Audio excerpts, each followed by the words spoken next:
Blog Talk Radio. Welcome to episode number 84 of Thyroid Nation Radio Live talk show and podcast. I'm Dana Bowman, founder of thyroidnation.com. And I'm Tiffany Mladinich of GratefulGarden.biz.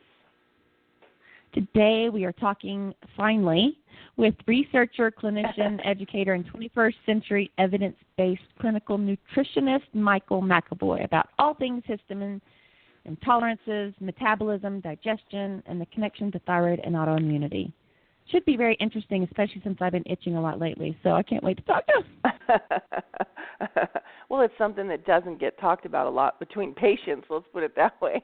So there's a lot we don't know, so we're super, super excited. So, of course, if you've missed any of the Thyroid Nation Radio podcasts, you can log in really easily, download them, listen to them at your leisure, iTunes, Google Play, Stitcher, Acast, Blog Talk Radio. My goodness, you can connect through Thyroid Nation, just anywhere, great for long drives, jogging, anything like that.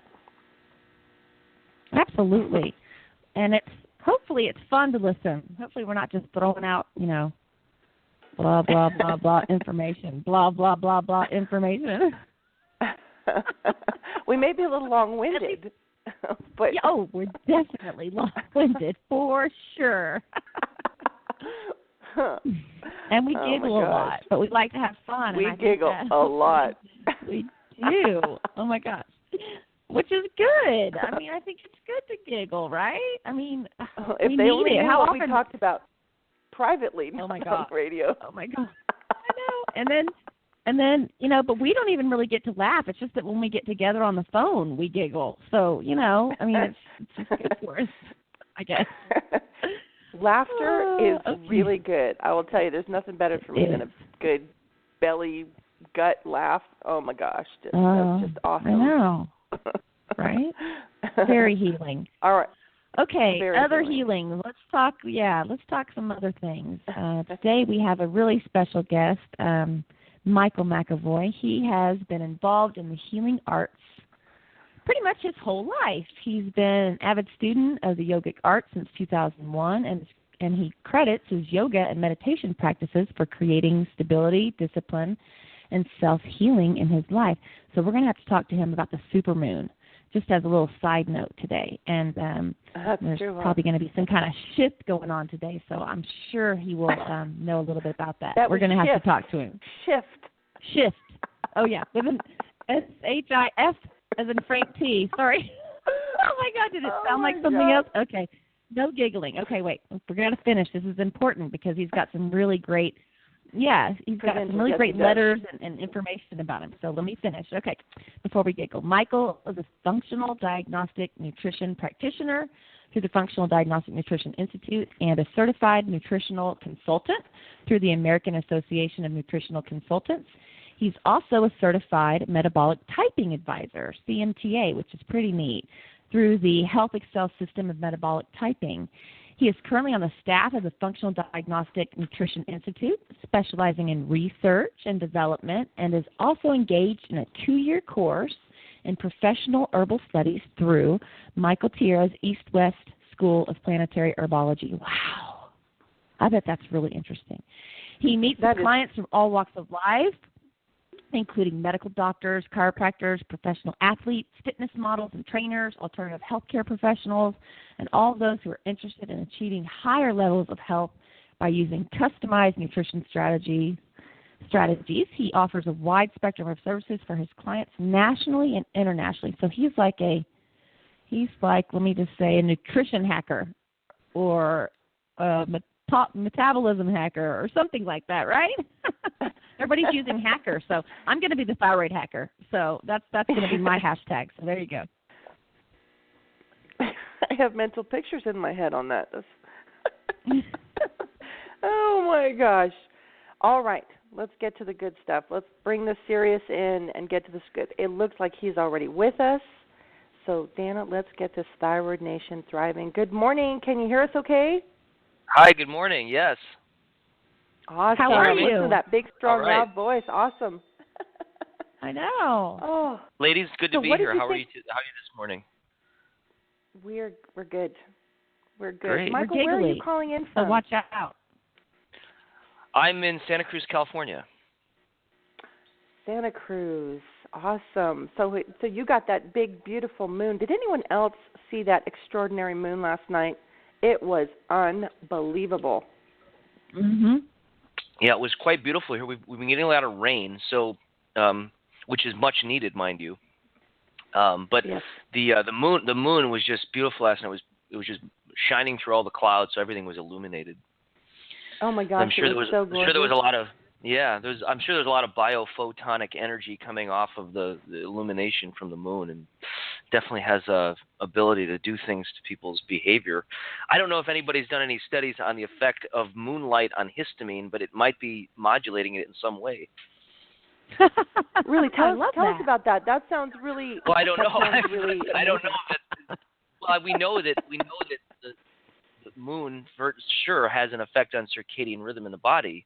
I mean, that you look at the incidence of crime, for example, during full and new moons, and there's certainly a correlation. But I'd be very curious to find out if anybody's done any research on the effect of the moon on things like immune function. And I suspect that it probably does have an effect. I mean, everything is related to everything else. And some things affect things more than others. But there's, the reality is that there's so much different research that's happening that we're living at an amazing time. I like to think that right now in this part of the 21st century, it's kind of like the Wild West of functional medicine, the Wild West of health. And, you can go out there and stake your ground and just start digging a well, and you'll guaranteed to find something. Right, right. So we're all capable of that. And so I think that one of the things that I like to teach people is how to really get into that process of figuring things out. Realizing that we are our own teachers, we're our own students, we're our own doctors, we're our own patients, we're all of those things. We're our own researchers. We have the ability to really put on all those different hats to figure things out. It's an awesome time. Yes, it is. Dan and I were talking much about all of that this morning. Yes, we were. And you're right. Tiffany and I always, say on each show that our bodies are so amazing and they know how to heal. And so if you'll just listen to what your body's saying and try to be in tune and pay attention, our bodies are intentionally wonderfully made. So absolutely. 100% well, Michael, agree. Yeah. No, go ahead. I was going to say we need you to do some of those supermoon studies. We need you to do some supermoon studies. That would be really cool. Well, I mean, if they're modulating, if people's mood can change because of the moon, then there must be modulation to cytokines, because cytokines modulate everything from immune activity to neurotransmitters to hormone activity. Everything is modulated at the molecular level by these cytokines. Well, at least that's what's being expressed. And so if that's the case, then the cytokines must be, if the moon is likely affecting people's behavior, it must be acting on some kind of cytokine pathways. So it has to likely have an effect on other things physiologically as well. We just don't know yet. I love it. Yeah, well, in terms of histamine, I think this is a really interesting topic to get into, because there's actually quite a bit of out there about what histamine is doing, and because of the abundance of information, it's sometimes easy to get lost in it and to kind of get confused about certain things. But the interesting thing about histamine is that it functions kind of as both a neuromodulator as well as an immune modulator. So it has an ability to affect your mood and your behavior as well as your immune activities. Okay, I don't think I realized that, to be honest with you. I don't. Did it have the ability to affect your mood and things? Yeah, so it's a neuromodulator. Histamine is a neurotransmitter, like your other neurotransmitters: serotonin, GABA, glutamate, dopamine. Okay, that's right. Yeah. And the research shows that histamine has an ability to affect all these other neurotransmitters in the body, in the brain and in the nervous system. So, for example, research has shown that histamine in the body has the ability to reduce the utilization of serotonin. So we know about serotonin being a modulator for various aspects of our mood and behavior. Most antidepressant drugs are acting on the serotonin system. Like SSRI drugs, for example, are acting to inhibit the reuptake of serotonin in the neuronal system. So serotonin has antidepressant effects, neuromodulating effects on how we feel, and kind of giving us a sense of upliftment. People use things to promote their serotonin by taking natural supplements like 5-HTP and tryptophan and things like that. Rhodiola rosea is serotonin modulators. But histamine if histamine levels get high, this can have an inhibitory effect on serotonin utilization. So that means that people that have clinical depression may in my opinion, in my experience, I'm assessing their histamine activity, their histamine levels, because it could actually be underlying some of their mood and behavior-related problems. Interesting. The other thing that histamine is shown to be doing with other neurotransmitters is that it's been shown to increase the activities of dopamine and norepinephrine or noradrenaline. So it has this ability to be excitatory. So histamine is an excitatory neurotransmitter. It stimulates. It plays an important role in brain stimulation, for example. And because it's synergistic with dopamine and norepinephrine, it plays a part in cognition, in the ability to process information. Dopamine being a neurotransmitter that is involved in regulating focus, concentration, and mood. Kind of you think dopamine is like the happy. If there's some kind, people call it like a happy neurotransmitter, where you get kind of feeling of elation. But histamine is synergistic to those. But obviously, in an imbalanced state, if somebody has high histamine, they often have problems with excitation. So they might have OCD. Very common finding, people with obsessive compulsive disorder or attention deficit disorders, where there's an upregulation of the sympathetic nervous system, certain parts of the sympathetic nervous system. Okay, you're hitting home. Keep going. You're hitting home. Histamine tends to be very high in those people. Yeah. It's hitting home for a lot of people because the reality is that this is a major problem in the 21st century. Mood disorders and behavior disorders, especially with children, but even with adults as well. So histamine plays a central role in these mood and behavior disorders. We know that. That's very well established. And by modulating histamine in mood and behavior disorders, we are able to literally positively affect how people feel and behave. So it's very interesting.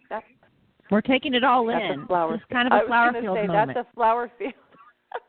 It is, because, we're just taking all of your information in, and I'm processing it, and I'm trying to see how it relates to me and my family and my son. So this is wonderful.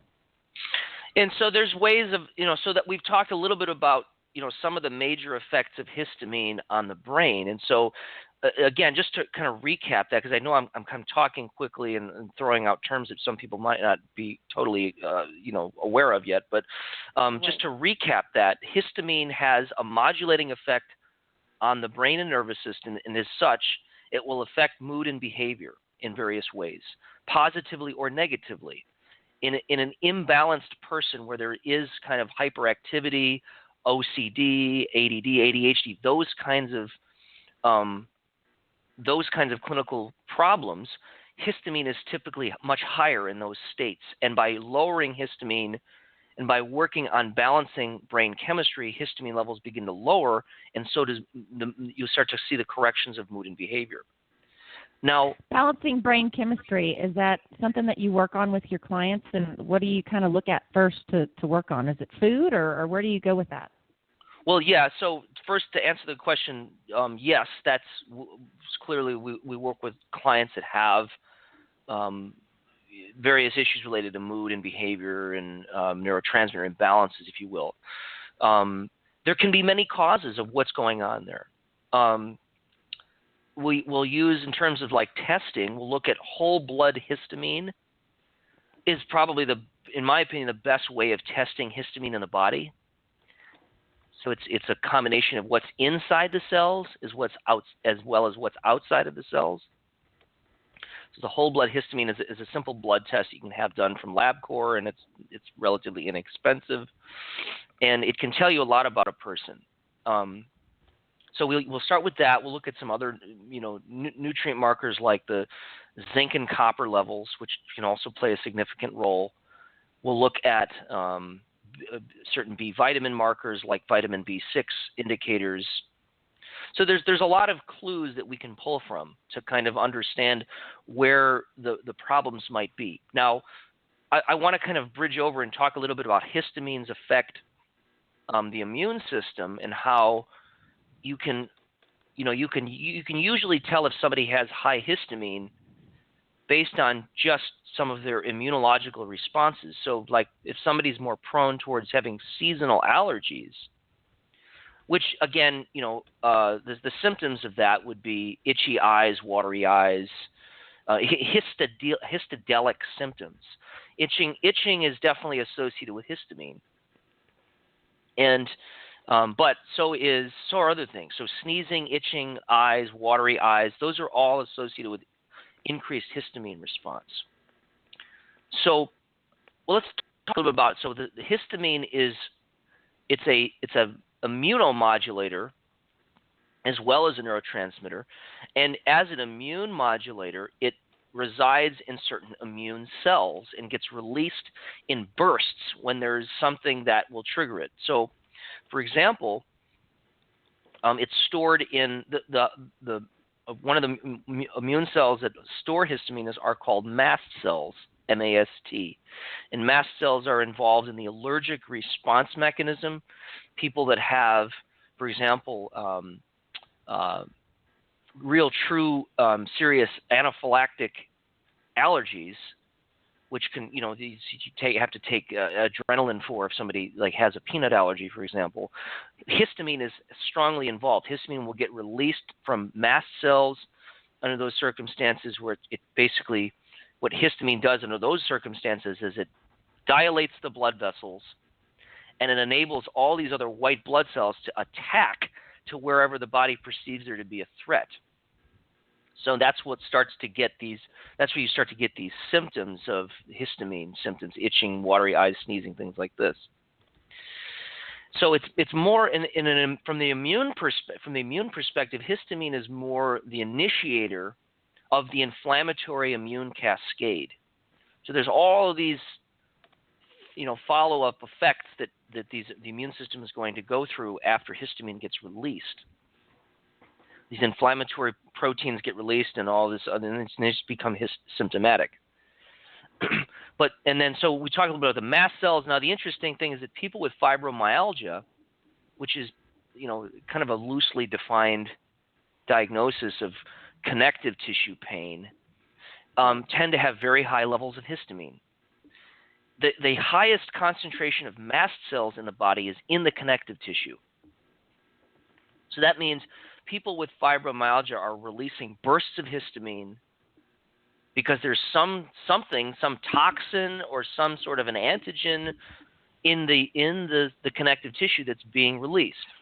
The other interesting thing about people with fibromyalgia is that they serotonin, and that connection's been known for a long time. Well, what does histamine do to serotonin? It inhibits it. So in a lot of times people that have hives, skin reactions like this have high histamine. These are bursts of mast cells. Mast cells are like balloons filled with histamine that they pop and they release this histamine into the system. So clearly you can identify somebody that has high histamine just by looking at some of their symptoms, immune-related symptoms, such as the ones we've talked about. Let's talk about that for a second. What kind of symptoms? Can they be like sinus symptoms? They can be pain. They could be what are some of the most common that you see where you go, ding, ding, ding, without even doing any testing? You're just like, this person is just a massively inflamed, high histamine individual. Itching, watery eyes, sneezing are the top three. Because those are all immunological histamine responses. But Itching a person like could how? have more kind of a like a pathological itch, more like I feel like I've got something under my skin and it's just constantly itching. Or if somebody has hypothyroids itch a lot. I so do. Itching is a big topic for us. It is. So that's, well, at least for me and Tiffany, and I know it's a symptom, of hypothyroidism, but it's funny because not a lot of people talk about it, but I have had sounds crazy, but my shins have itched or, whatever, probably since I was a teen, just off and on, regularly, which is what makes me think my thyroid's been off. But so I already have the itchy leg thing going on, and I can tell lately that I have histamine issues, and it's like an under the skin, like I can't stop itching, like bizarre kind of itching. Well, so the interesting thing about the thyroid and its relationship to these neurotransmitters is that, well, people have to understand that the thyroid needs the thyroid makes thyroxine. And it's deriving its ability to form thyroxine from the aromatic amino acids, namely tyrosine. So, there's some people out there that say that, yeah, you should be taking tyrosine if you have a low thyroid condition because it helps the thyroid to synthesize T4. But the downside to that is that tyrosine is the direct precursor to dopamine. So the other thing is that if you took 800 milligrams of L-tyrosine as free-form amino acid, you'll start modulating your dopamine production. But the other thing that's interesting is that because histamine is associated with dopamine, it's synergistic with dopamine. When you start ramping up your tyrosine and your dopamine production, you're likely also modulating and having an effect on your body's release of histamine in the nervous system. Right. And so this could have an adverse effect on the thyroid. The other interesting thing with the thyroid is why is it that people that are listening, why is it there's this connection between candida and low thyroid function? What's the relationship there? Well, so you're talking about the people that have itching, that have thyroid-related symptoms. But what is that? I mean, it's histamine, but it's interesting to note that yeast, candida, and other yeasts share an interesting relationship with histamine. And particularly, when your body breaks down histamine, it gets methylated into acetaldehyde, essentially. And the same thing happens when candida and other yeasts get broken down. They get broken down into acetaldehyde. So histamine and candida yeasts get broken down basically into the same molecule, acetaldehyde, which is toxic, mind you, and it has to be further metabolized, broken down into acetic acid, which is the main constituent in vinegar. And it does so through the ALDH enzymes, aldehyde dehydrogenase. So when people are hungover from drinking alcohol, what that actually is acetaldehyde building up in their system. And the liver has to continuously break down the acetaldehyde into acetic acid. But you ever wonder why some people don't drink alcohol but they feel like they're intoxicated? I feel drunk, or I have a chemical some people say I have a chemical sensitivity and it makes me feel intoxicated. Well, what that is that's a buildup of acetaldehyde. They can't clear the acetaldehyde. And that acetaldehyde can either be derived from candida yeast or it can be derived from histamine or both. So can that be why some people feel, sort of buzzed from fermented foods, kombucha, things like that too? Is that part of fermented foods definitely contain acetic acid in the form of vinegar and probably contain some amount of acetaldehyde as well. And I think that the answer to that is yes, probably. There may be some trace amount of alcohol in there, depending on how long it's fermented for, but because it'll eventually just convert to alcohol if you ferment something long enough, if there's a sugar in there. So yes, but the interesting thing is that some people, so we can't just assume that everybody metabolizes acetaldehyde the same way. Some people break it down faster, some people break it down slower. But what if the aldehyde builds up in the system? A person is going to be more symptomatic. They'll have chemical sensitivity. They'll feel like they're itching a lot. They'll feel like they feel like dizzy, or they feel like intoxicated, but they haven't consumed any alcohol. They can't break down their acetaldehyde. They need to start taking alpha lipoic acid and vitamin C, because those two things have a modulating effect on the enzyme that breaks down acetaldehyde. So, and the other thing, you can look at other botanicals like Andrographis paniculata, which helps the body to break down the acetaldehyde as well. But you want to go upstream to say, well, why is it that maybe my histamine levels are extremely high? Right. Because if you start lowering your histamine load, which is totally possible, you start reducing the amount of acetaldehyde that's building up in the system. And the same thing with the yeast. If you address the yeast, the acetaldehyde doesn't become a problem. So there's people out there that have their entire problem is systemic candida, systemic candidiasis, where they're itching all the time. Yep, that's me. I know, diet. Oh, my I know. goodness. I get it. I know, diet, and plays a big role in all of that. And I'm working on managing all of that. But you're right. It's so confusingly, wonderfully interconnected. How the candida and the histamines and all of it just plays such a big role in your thyroid and how everything works. It's just basically I'm screwed. Well, the good thing is that we can do things about it, but and that's the whole key. Yeah, I mean we can affect how the body functions. We can alter the body's physiology through nutrition, through diet, through supplementation. But we have to be intelligent about what we're doing to understand, well, what really is the problem here? Histamine often shows up as a centerpiece to a lot of different problems that people have. Histamine is also found in certain foods. So mentioning foods, people that have high histamine, or another term that's being used a lot is histamine intolerance, where they're actually having an intolerance to histamine that is being produced in their body, which is kind of a confusing conundrum, but is probably happening. But we have to appreciate that a lot of different foods contain histamine. So if you're in the allergy season during the springtime and you're prone towards seasonal allergies, you probably don't want to be consuming chocolate and alcohol, especially together. So all the ladies out there that like chocolate and wine, which I can understand, because there's those foods have neurological modulating effects on your endorphins and things like this. They also are very high in histamine.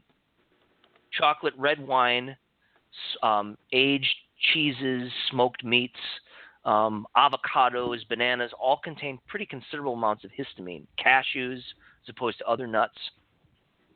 So if you're prone towards higher histamine levels, you have to be attentive. And sometimes you look at what a person's consuming, and from a diet perspective, and you take the histamine foods out of their diet, and suddenly their GI symptoms, their gut symptoms improve.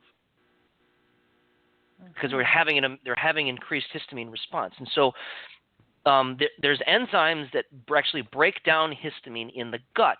So when you consume foods that have histamine in them, you have in your intestinal tract, in your liver, in your intestinal tract, you have an enzyme called DAO, and DAO helps to break the histamine down extracellularly in the gut lining. But some people don't have enough of the DAO enzyme. You can take it supplementally, of course, and it does seem to help some people with those histamine responses.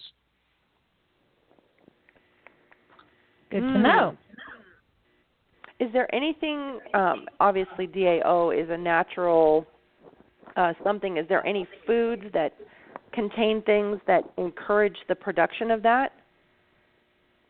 Or? That's a good question. And I'll say this, is that everyone's going to produce some DAO, But genetics definitely plays a role in this, because in order to make enough of the enzyme, the DAO enzyme, you need to have, genetically need to be programmed for it. And so some people that have, double SNPs mutations in the DAO genes, like I do, tend to have lower DAO levels.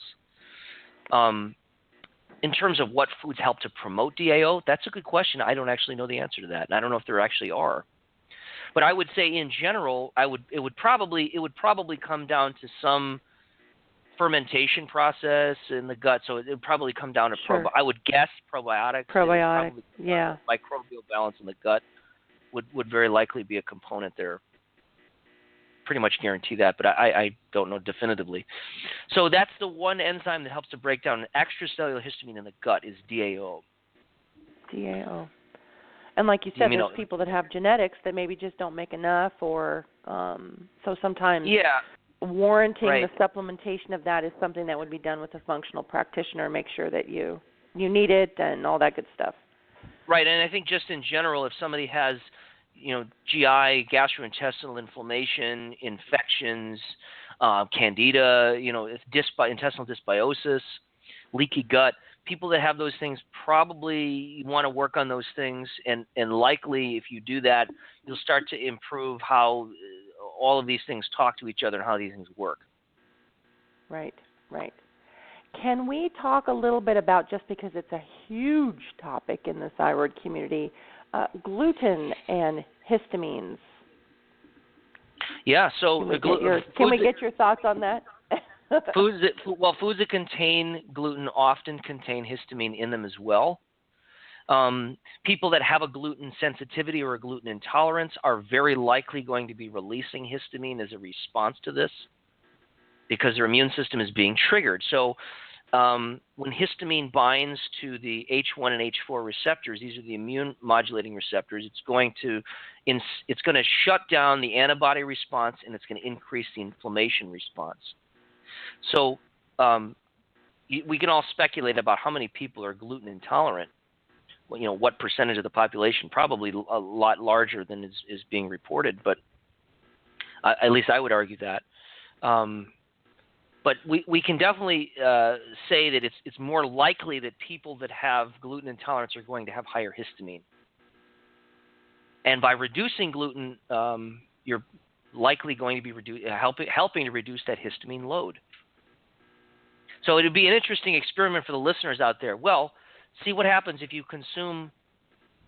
Go ahead and consume as much gluten as you want and see what happens to your skin. I know that personally for me, if I consume gluten-containing foods, I seem to have a threshold for it. So if I consume, like a bowl of pasta, for example, which I don't really do, but when the instance that I do that, I'll start noticing that I have itching going on in my skin, which to me suggests a histamine load increasing. So I think there's definitely a relationship there. Right. So I have a bizarre question for you. Have you ever seen someone have very low histamines, but yet symptoms of histamine production? You've ever seen that? Good question. Very good question. Man, wow, you are really putting me to the test here. Well, here's what I'll say about that. Okay, so the whole blood histamine is a test for intracellular and extracellular histamine together. Now, what's interesting is that the histamine that gets released extracellularly is primarily the histamine that's being utilized by the immune system. It gets broken down by DAO extracellularly. The histamine that's inside of the cell is being metabolized by a different mechanism, by a methyltransferase. And that histamine inside of the cell is having more of an effect neurologically on the neurotransmitter ding, ding, system. Ding. Okay, keep going, please. I'm listening. So if a person has low histamine, first of all, I should say low whole blood histamine, but histamine symptoms, they still could have high histamine, but that histamine is being metabolized very rapidly to where it's actually showing up low in the blood as opposed to high. So we have to appreciate that what the histamine result actually could be reflecting is the mechanism of how that metabolism is being broken down, how that histamine is being metabolized and broken down. And how do you determine that? Well, you can't really determine that because you're looking at that. That's more of a measurement of oscillation right. of symptoms, it's oscillatory, all kinds of stuff. Yeah. You have to just, the same thing is true about thyroid hormone. Looking at triiodothyronine T3, T3 has a very short half-life in the blood. It gets metabolized typically very, very rapidly, less than an hour or so. I think probably, I'll bet you that if there was some way to test that, you'll find that some people metabolize T3 much more rapidly than others. Right. Because it's just the nature of individuality. Yeah, and so it's like, well, when you look at free T3 levels in the blood and they're low, is it that are they not converting the T4 into T3? Is it a conversion problem? Or are they metabolizing the T3 very rapidly and it's showing up low because of that reason? Right. So we just don't know. We have to get better at looking at these things between the cracks. Because I guarantee that's what the body is doing. And so, sure. We have to see if we can figure that out. Right. It's just like which makes it inflammation so markers right? too. They can. Well, that makes a difference between a great practitioner and a not so good practitioner. Absolutely. One is going to go strictly on blood values and miss the freight train coming, and then you have a functional practitioner that looks more on the patient's symptoms and says something is seriously backwards here. This is not giving us an accurate value because this person has all of the symptoms of all of these different things. Right? Yeah, that's right. It's exactly right. We can't take a test result at face value. We can't treat test results. We can only use test results as a piece of evidence, as a guide to kind of is one piece of evidence, but not as an absolute, anything. And that's really important. It's like the difference between a quantitative analysis and a qualitative analysis, or that's kind of where the term functional medicine or functional analysis is kind of useful, because we're looking at things in terms of its function rather than just saying this is high, this is low. Take this because of this being low, this because of this being high. It's different. I mean, somebody could very well have high histamine, but they could be breaking it down very slowly, which is we're looking at that. Those are two different problems. Right. But and then again, yeah, go ahead. No, go ahead. Well, I mean, we're just saying it's interesting because we're always looking at cause and effect. Everything is affecting everything else in the body, but some things affect things more quickly than others and more readily than others. So it's kind of like how can we? The body's a moving picture. So it's like how can we track the patterns that are being revealed by the body in different ways, and how can we possibly intercept with a pattern that may be deleterious or affecting us in some negative way. The histamine is like I view histamine as one of those biomarkers that, because it's involved in so many different things that's going on in the body, it's one of those biomarkers that I pay attention to because, and not only on testing, but also symptoms. People that have low histamine may be more creative or artistic people. They may have an intolerance to estrogen, for example. They may have different characteristics and traits than people that have higher histamine levels. And so this gets into kind of more of this philosophy of it. People that have higher histamine are more prone towards depression and more prone towards academic underachievement, but they're very focused people. Like I'm very high histamine type. So I tend to have very different traits than people that have lower histamine symptoms. And those are again, it's so because histamine is like histamine is like looking at your fingerprints in a way. It's like it tells about your personality, or it can. Wow. Okay, so that all is this such a. just, I'm intaking all of this, and I'm thinking about the patient perspective and self-advocating. And I've mentioned my friend on the last 3 or 4 episodes, but I'm thinking of it from her shoes, thinking, well, I kind of made her start questioning things because she said she didn't have a thyroid problem, and then later in the conversation she told me that, well, she was taking Thyroid and she has nodules, but she doesn't have any thyroid issues. So, it led to this like, well, how are you feeling and all that. So she started, asking questions. And what I'm thinking is, this is so complex, and how do you know that your functional medicine doctor is good or isn't good, or is asking the questions? How do you know what questions to ask? I'm just thinking of it from that perspective, thinking, wow, this is so big and not easy for people. We need to self-advocate, but what happens when you don't know that you need to be asking certain questions, right? Well, I mean, I think I agree with you. Self-advocating is key. I mean, the reality is that most doctors today, there's no way that they're going to give you the answer. They're so unlikely that they're going to give you the answers to what you're looking for, because number one, they don't have the time to spend more than 10 minutes with you in a room. Right. So forget it. It's not happening. So we have to rely on our own, analytical skills, and patient advocates like you and you two are great, because they help to connect the dots. They help people to figure out the missing pieces of the puzzle. So it's an important thing. It really is. And it's a beautiful relationship when it works well. So you have a patient advocate that has really done their homework trying to collect the dots, and then you facilitate the education and the knowledge of the practitioner. I mean, it's a two-sided coin that has to be working well. Lots of people get in trouble when they think they're smarter than their doctor. The doctor's like, okay, wait a minute here. Well, the scary thing is that it's the scary thing when it actually happens, when they actually are. When they actually are, right? That's a whole other animal, right? On a whole nother show. Oh my God! There definitely are those.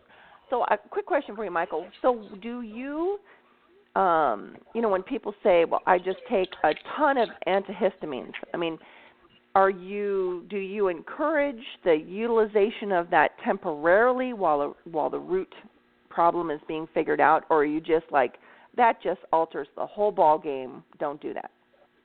Okay, that's a great question. People are like addicted to antihistamines. You know what I mean? So here's the other thing, is that histamine is just a symptom. If somebody has high histamine, that's just a symptom. You can certainly address the symptoms as necessary, with symptom management, but it's still, but more importantly, you want to figure out, well, what's driving this ship? What's the cause of this high histamine in the first place? So antihistamine is technically just putting a Band-Aid on a gaping wound. It's not an end of the problem. It's just, you're just masking it, essentially. Absolutely. You're quieting it. I completely 100% agree with that statement. 100%. So I'll tell a story. So when I moved to California from Chicago, where I grew up, I moved out here, and within the first year, I suddenly started getting the most incredible seasonal allergies every spring. I mean, it was unbelievable. I never experienced that in my life up until that point. Wow. And it was, probably somehow related to, at least partly related to all of these different plants that my body had never been exposed to before, right. And this extremely high amount of pollen that it was unlike what I'd previously experienced in the city before. Different things, changes to my gut microbial balance, who knows, all these different, but it started happening. And I started taking a supplement, standard process Antranex, which is a natural, it's a bovine liver fat extract that happens to be a natural antihistamine. And there are a number of other natural antihistamines. There are certain forms of quercetin that not over-the-counter quercetin, but certain forms of quercetin, dihydroquercetin those are much more stronger antihistamine effects, especially if they're liposomal or enteric coated. So, and I would be able to effectively modulate, at least temporarily, the histamine symptoms that I was going through, the sneezing and the itching eyes and all the, the high histamine symptoms that are associated with high pollen count. So I was able to take, some Antranex and within 10 minutes, 80% of the symptoms would clear. But it was still only treating the symptoms because I'm having to take Antranex all the time in order to get the relief. Right. But then I figured out where I made the big breakthrough came for me when I started modulating my gut microbial balance. And I started to really intensely focus on taking certain probiotic strains that would immediately modulate the histamine response. So by modulating my gut function, specifically my gut microbial balance, I was able to effectively control the histamine response probably 80 to 90%. So now I can go through the springtime with dramatically less reactivity to pollen than I used to, primarily because I addressed microbial balance. Microbial balance. Now let's talk a little bit about that for a second, because a lot of people say, "Oh, I take my probiotics. I get them at Walgreens, and I guess I'm doing pretty good." Any thoughts on that as far as strains and problems and individual people?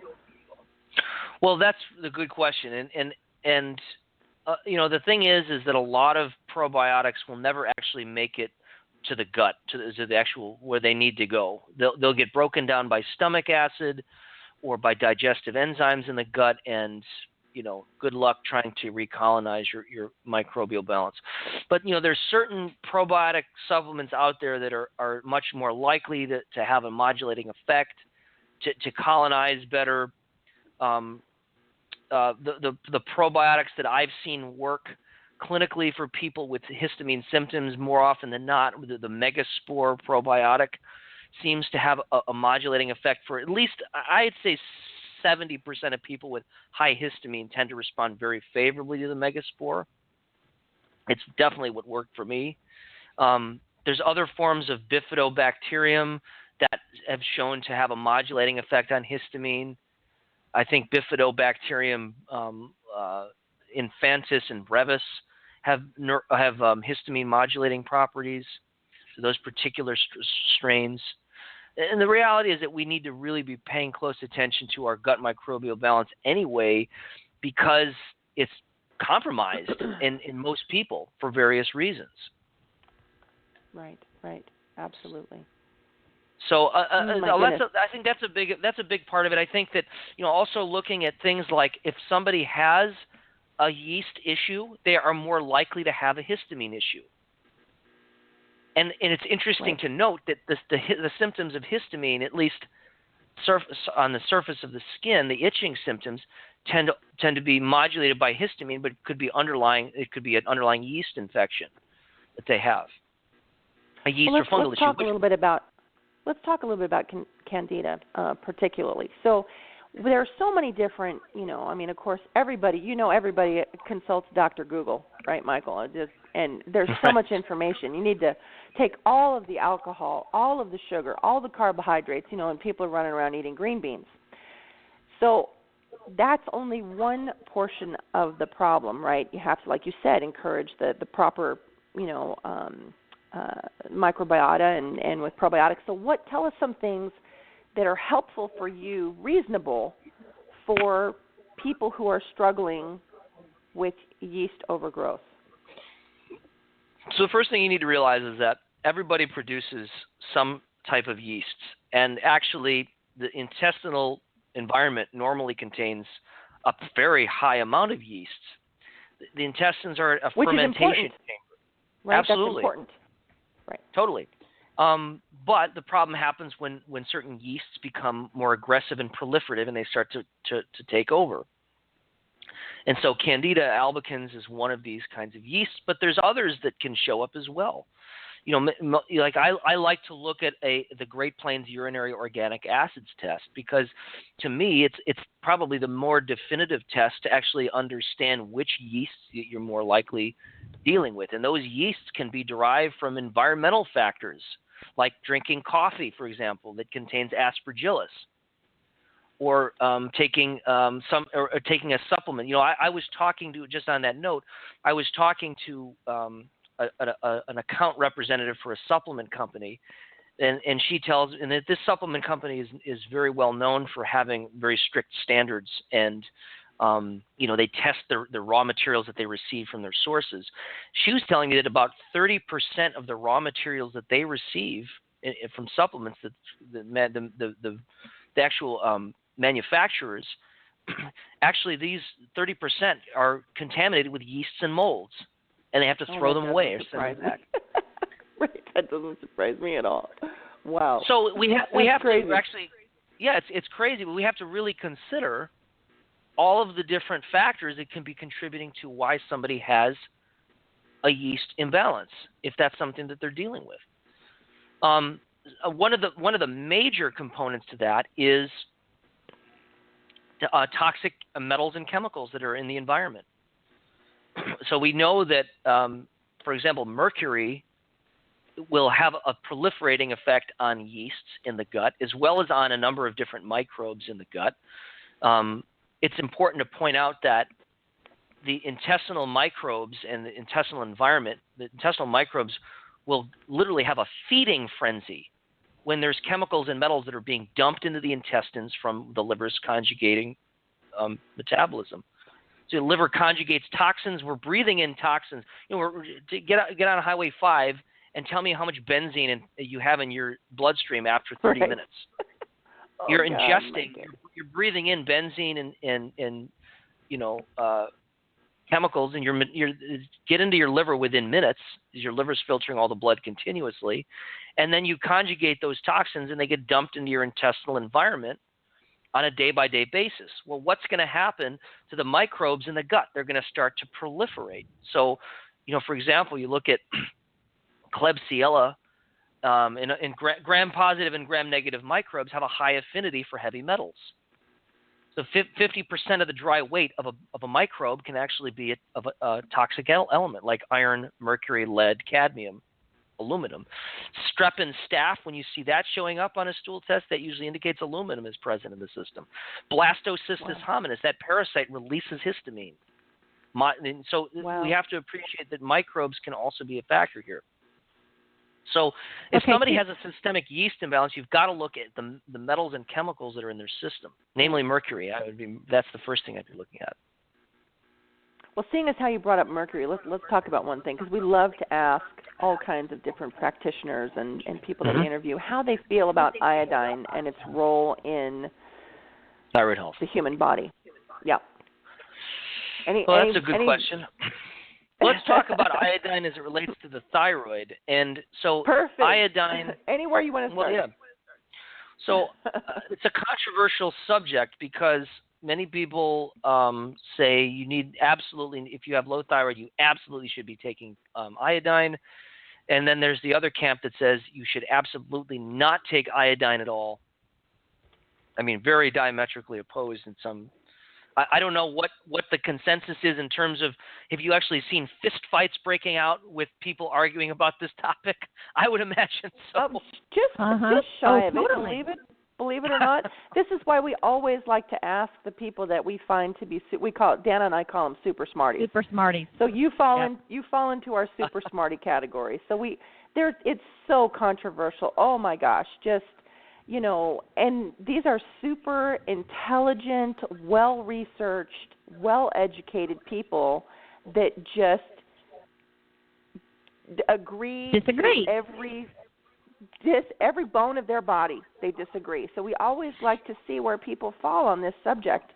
And, usually it's, like you said, it's extreme. So either none or, 50 milligrams. I mean, you're just like, gee whiz, we can't come to a happy medium here at somewhere.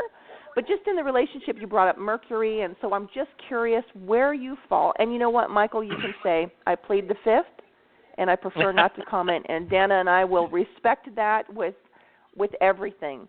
But when there are people that we have on the podcast that we find are extremely intelligent and well researched, we inevitably try and bring up that question because we love the input from all of these super smarties.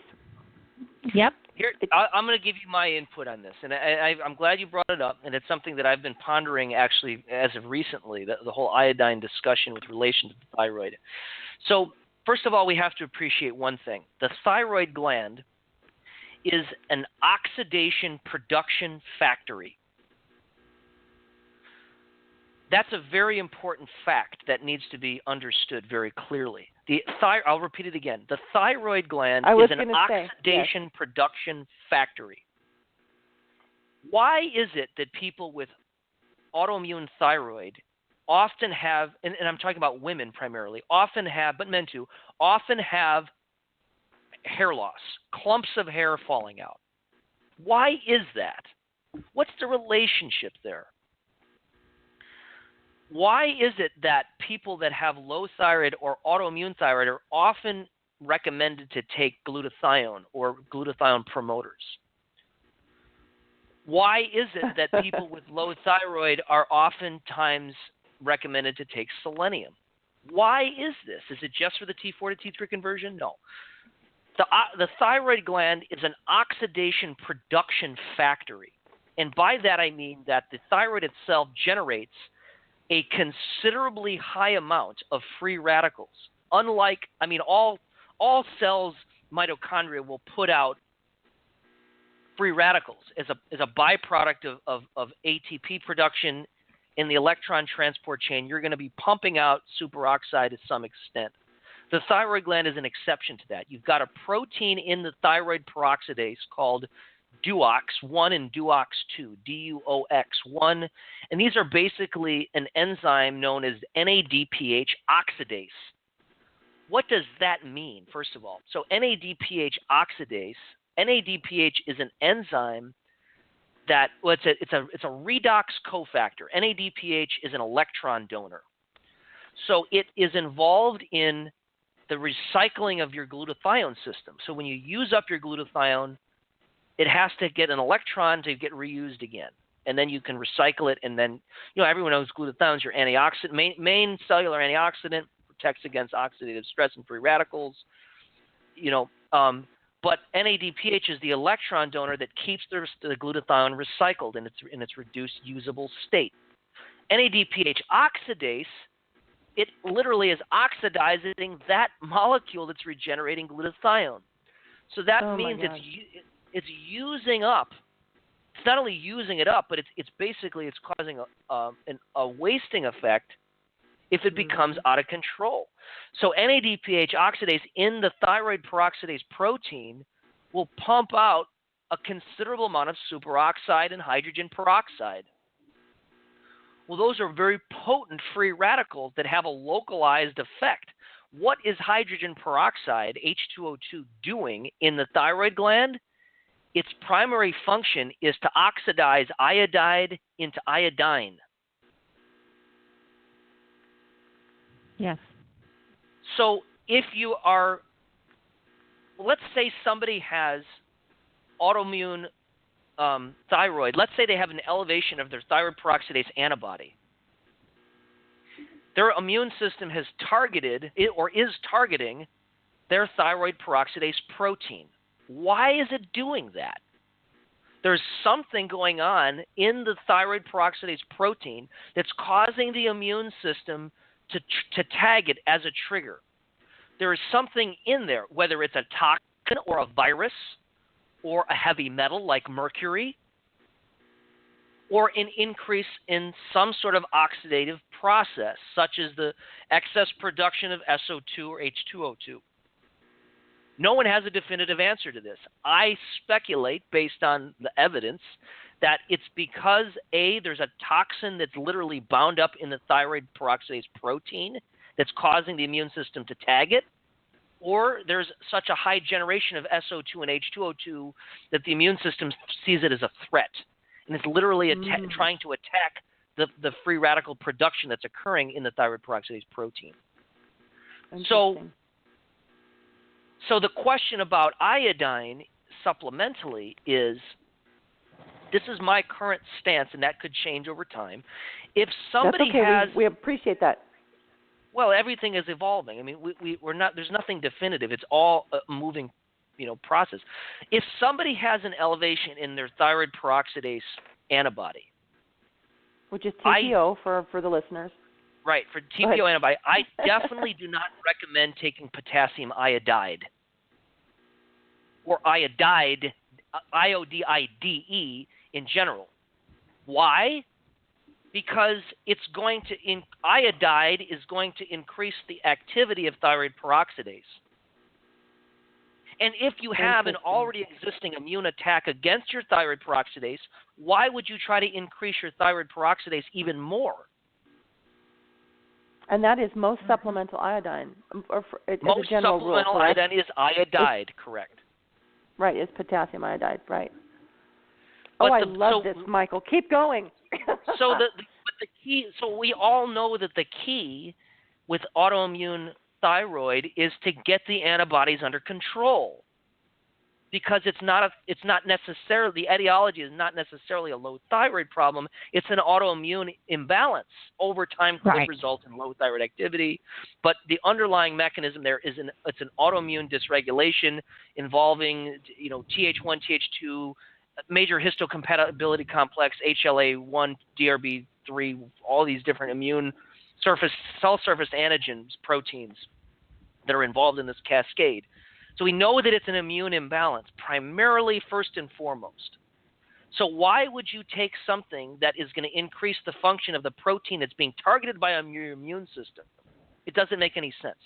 So instead, if you're going to take, if you have I'm saying this is if you have an autoimmune situation that's out of control. Right. Why is there so much research that shows the connection between Epstein-Barr antibodies and autoimmune thyroid? Like anywhere between 30 and 80% of people.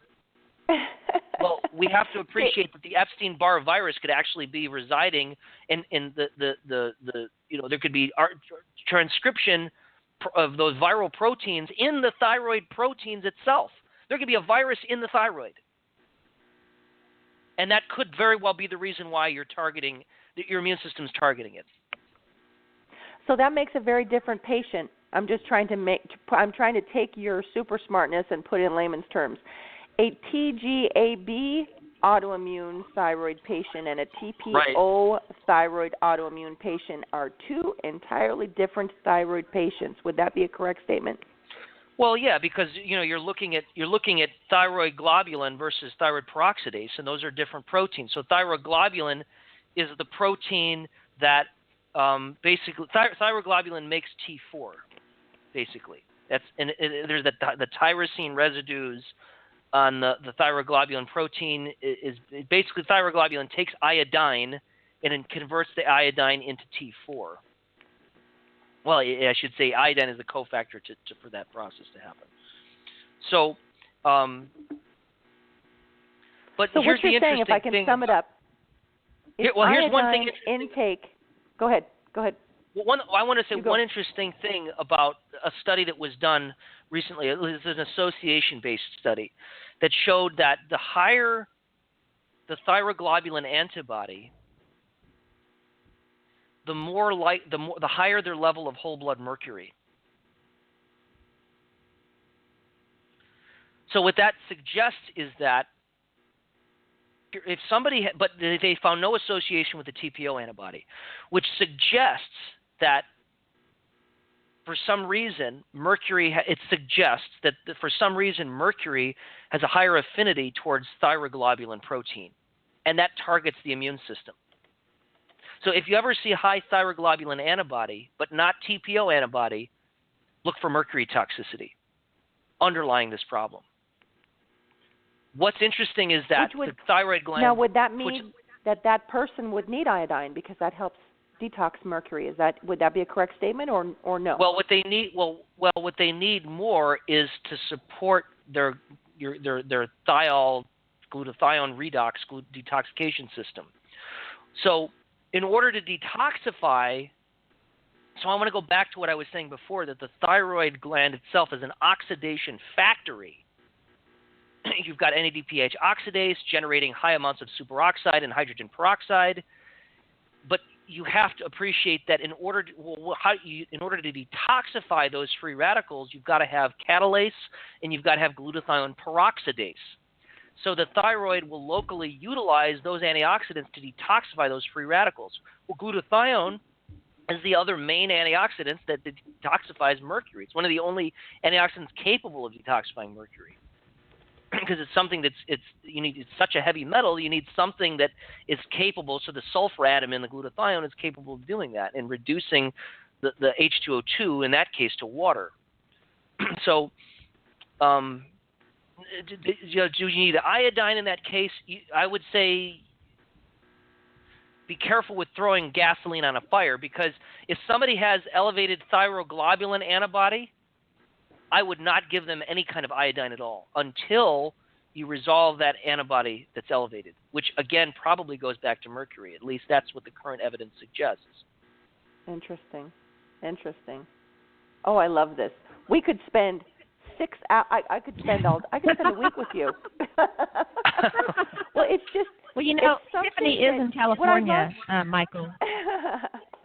What I love the most about you, Michael, is it's never just yes or no and iodine without the form, and I'm sure there's even selenium and other things. It's just, and Dana and I so incredibly appreciate the fact, and you are just putting it all out there, that every thyroid patient is different. They have a different path to healing. And what's interesting is that what I hear in your voice is if that's an oxide production factory, when you add thyroid hormone on top of that, right, you increase the production. Well, theoretically you do. I mean, that's a good question. I mean, I don't know if necessarily if you give T3, is that probably is going to do it. I mean, there's feedback loops there. So if you're giving T3 and T4, you're probably going to be increasing the overall net function of the HPT axis. You're going to increase sympathetic activity, and the receptors in the cells are going to be stimulated, and so on. So yeah, you're going to increase. If giving thyroid hormone is going to increase the function of the thyroid, and there's a lot of debate about if should you even give thyroid hormone if somebody has an autoimmune thyroid problem, because wouldn't that just set off more of the fan more of the fumes? I think that's another Band-Aid on a gaping wound. That's another Band-Aid on a gaping wound. Yeah. Now there's something to be said. Well, over time, if the thyroid takes so much insult from the autoimmune process, the function of the thyroid could certainly falter over time. I mean, I've seen people with a TPO antibody of 10,000 and a TSH of 65, and their T4 and T3 were both low.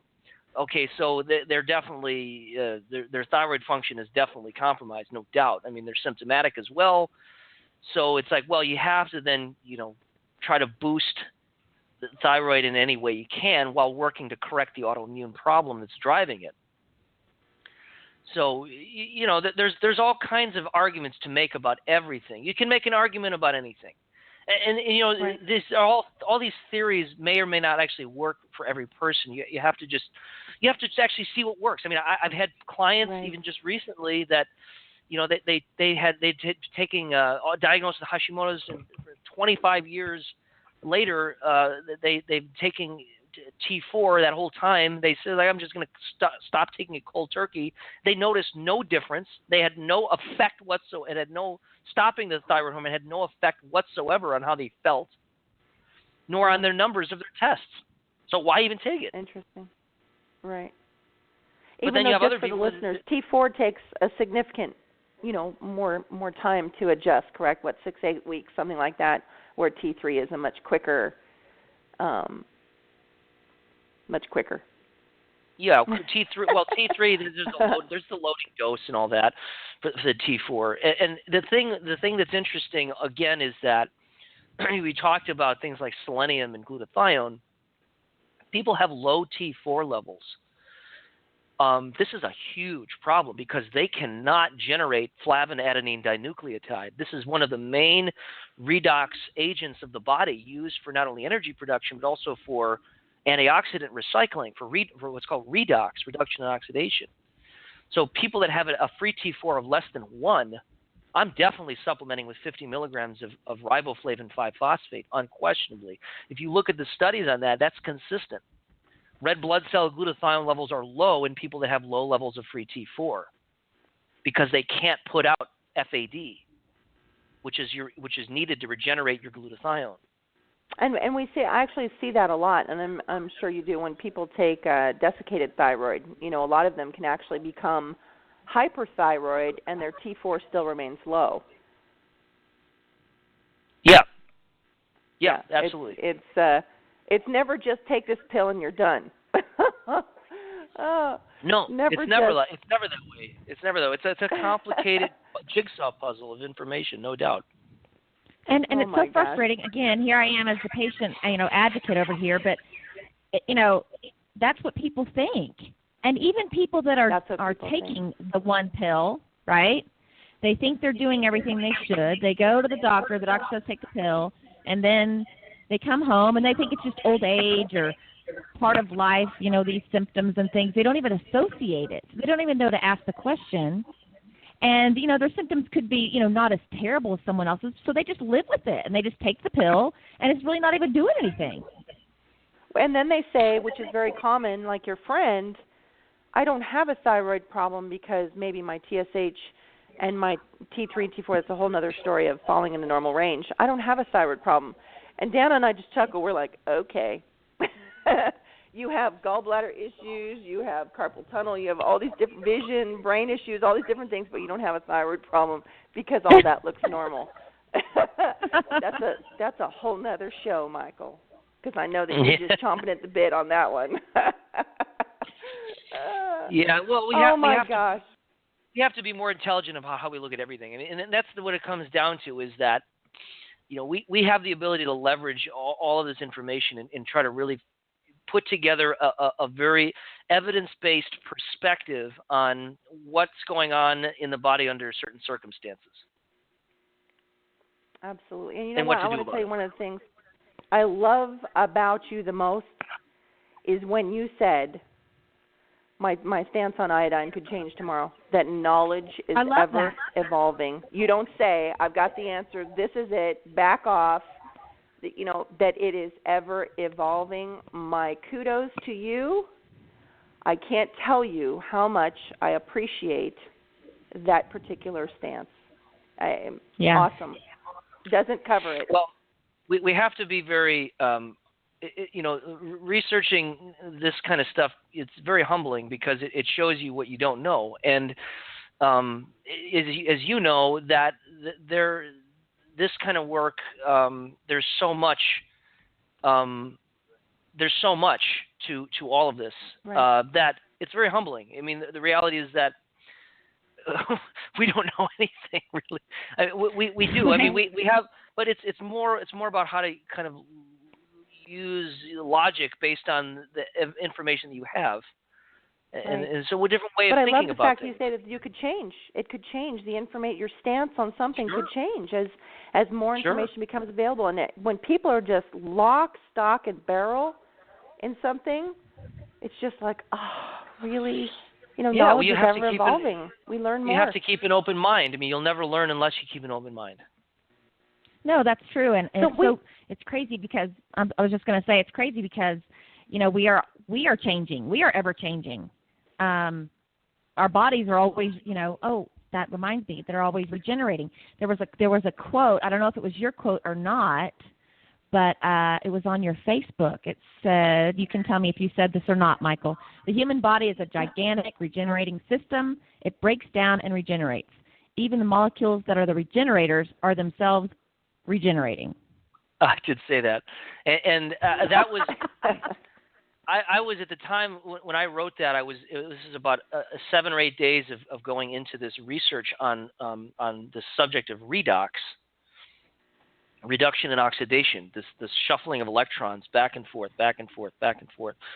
And this is happening. I mean, I couldn't. There's it's harder to tell you where it is not happening than it is, because it's in everything. But that's essentially true. Everything is affecting everything, and everything is being affected, but some things are being affected by things more than others.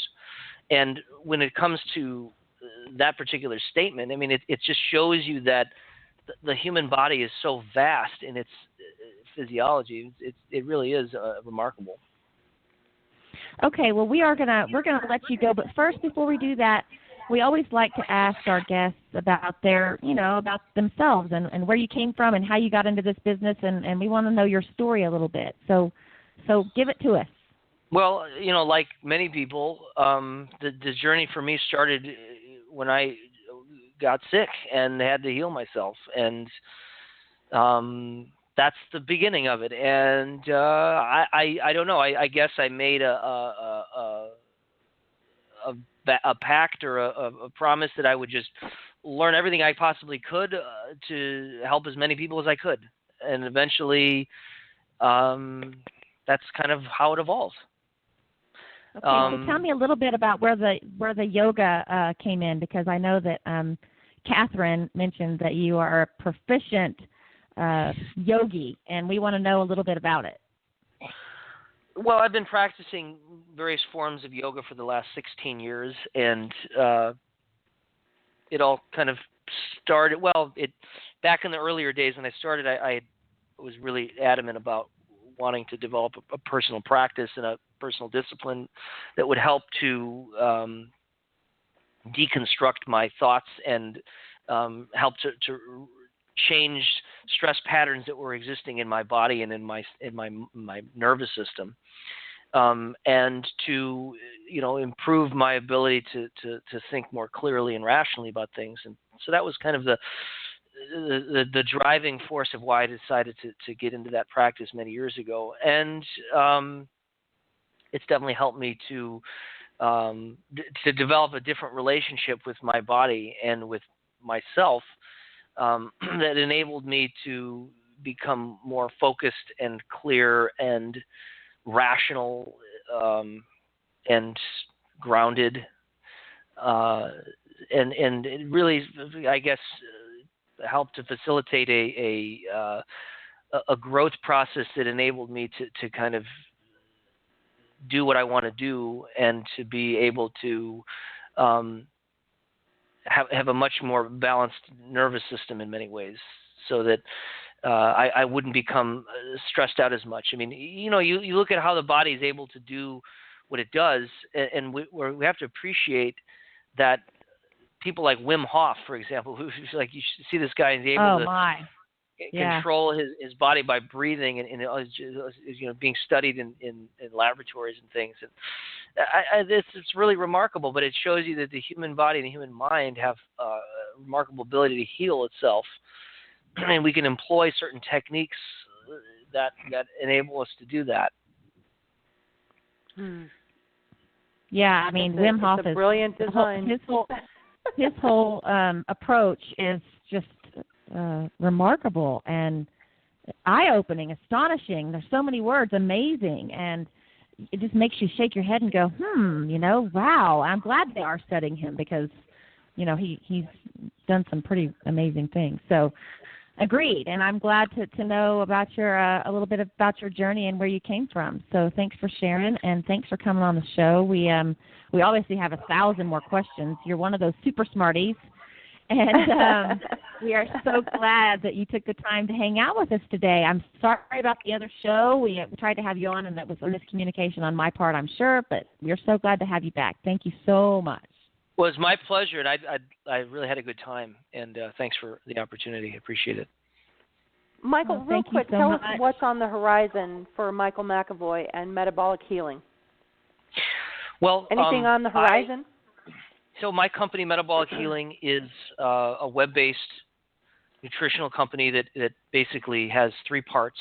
The first part is consulting with clients. The second part is providing educational training courses. And the third part is providing data analysis and processing of lab test analysis and things like that. So I currently am the director of research and development and in making training courses, and Awesome. as well as processing the data analysis system. So we have a software program that analyzes blood chemistry and genetic data that we integrate, and we train other healthcare practitioners. Right now, as it stands right now, we have about 320 healthcare practitioners that have taken our courses in various topics. And we're looking at continuing that. And our objective is to create a network of the top clinicians in the world to help to change healthcare, basically. Smarter Love that. practitioners. That is amazing. Yes. Well, thank you so much, Michael, for taking the time with us today. You're welcome. Thanks for having me. It's been great. We had a blast. Thank you. We learned a lot, and we had a great time. So thank you so much. We'll have you back. Great. Have a great day. Please. Thanks a lot. You too. Okay, Thank bye-bye. you. Bye. Oh, my goodness. I think wow. I'm in like this perpetual flower field. He was so smart. It's almost like you just wanted to take apart his brain and go, huh? Which is why I was so silent. I was like, I just wanted to like take it all in. Yeah. I mean, I'm not going to pretend to be as smart as that. And so, especially with brain fog and all my issues I need to work on. He was telling me, in a not so subtle but subtle way that, okay, you got yeast and you got histamine issues, and so you got to work your SHIFT out. I just love the way that, no thyroid patient. I mean, you just heard it over and over and over and over again.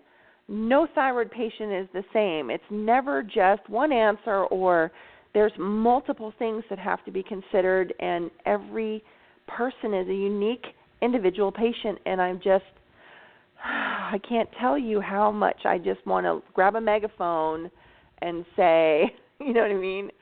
We're not the same. We are not the same. This is why what works for me may not work for you. And, right?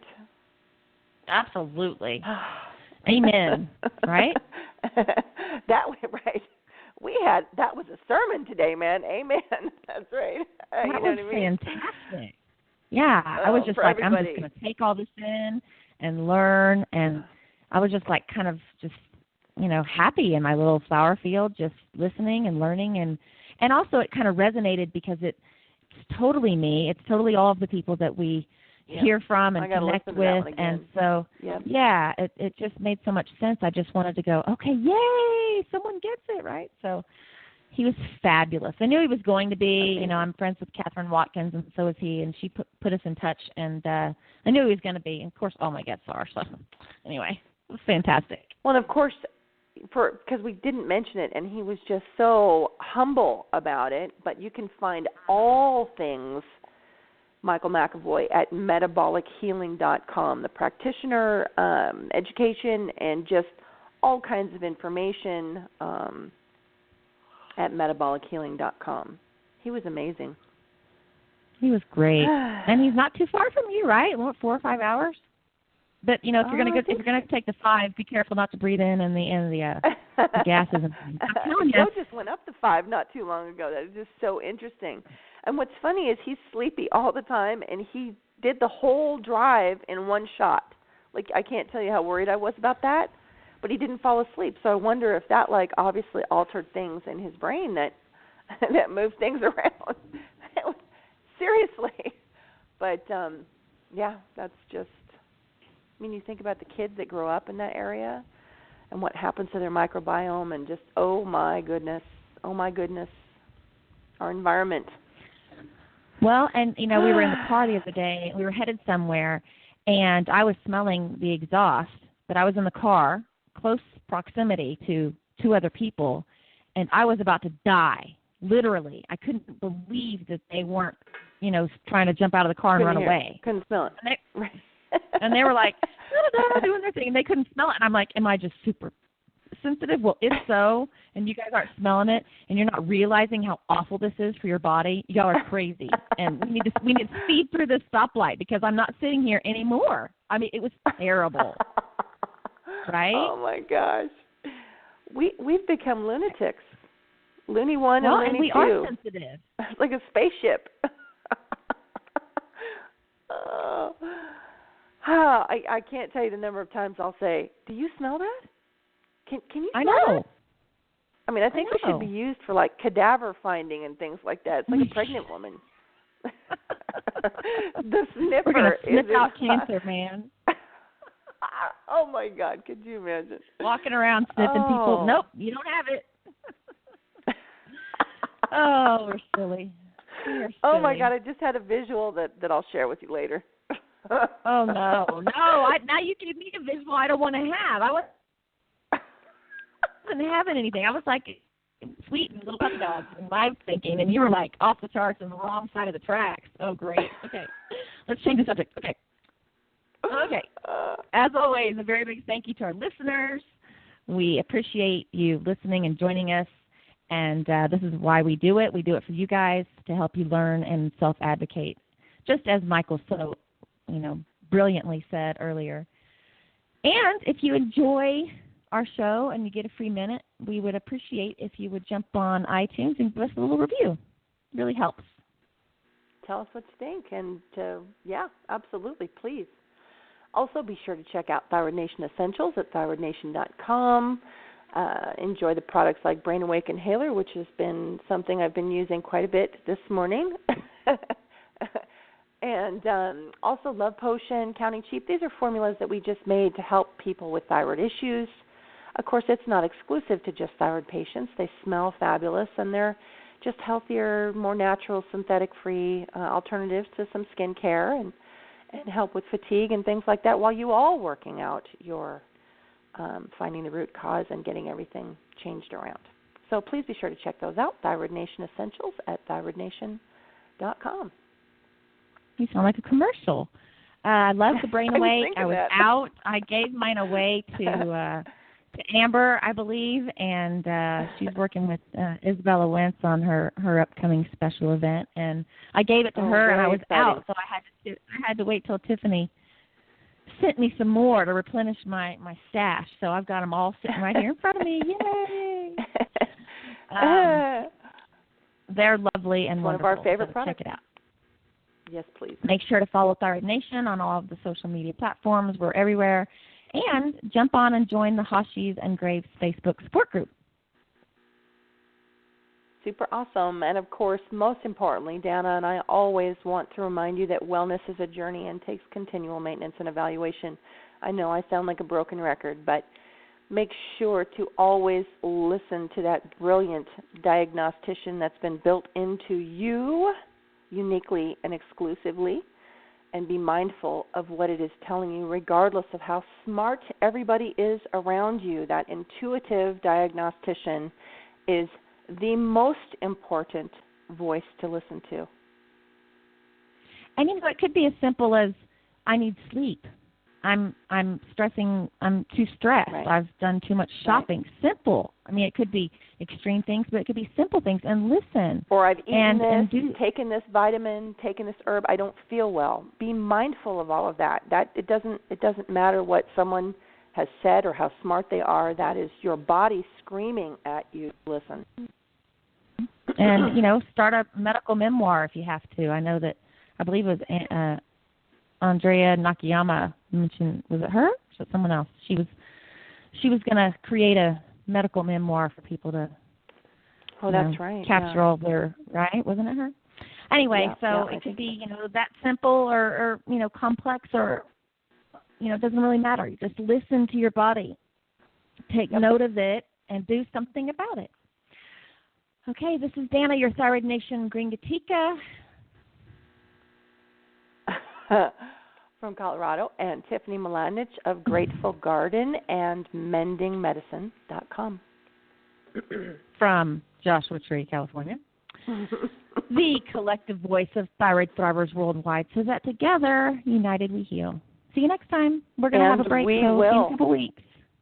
Yes. We're going to heal. Thanks, guys. Okay. Have a wonderful day.